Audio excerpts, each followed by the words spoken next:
Registration కార్యాలయాల దగ్గర జనం క్యూ కట్టారు. నిన్న ఒక్కరోజే 14,250 రిజిస్ట్రేషన్లు జరిగాయి. 107 కోట్లకు పైగా ఆదాయం వచ్చింది. మరింత సమాచారం మా ప్రతినిధి ప్రసన్న అందిస్తారు.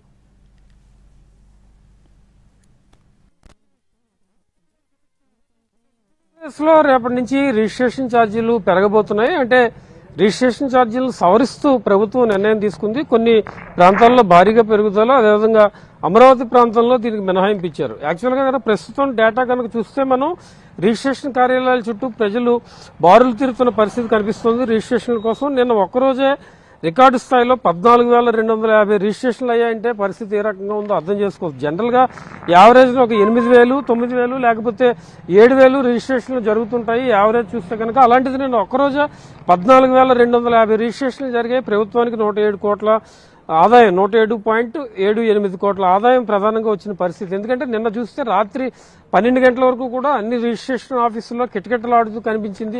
కొన్ని చోట్ల సర్వర్లు టెక్నికల్ ప్రాబ్లమ్స్ వచ్చిన తర్వాత సెట్ అయిన పరిస్థితి కనిపించింది.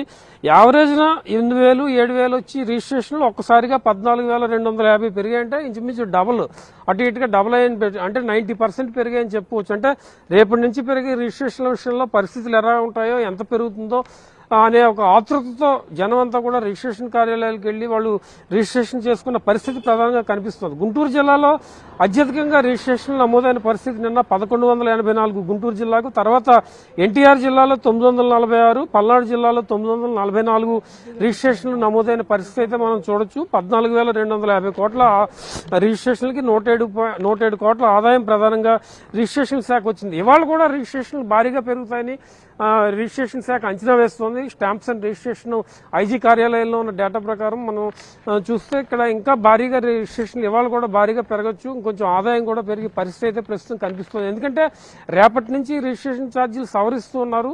ఎంత పెరుగుతుందో ఏంటో అనే ఉద్దేశంతో అంతా కూడా 3-4 రోజుల నుంచే ప్రధానంగా దీని మీద దృష్టి పెట్టిన పరిస్థితి అయితే కనిపిస్తుందని చెప్పుకోవచ్చు.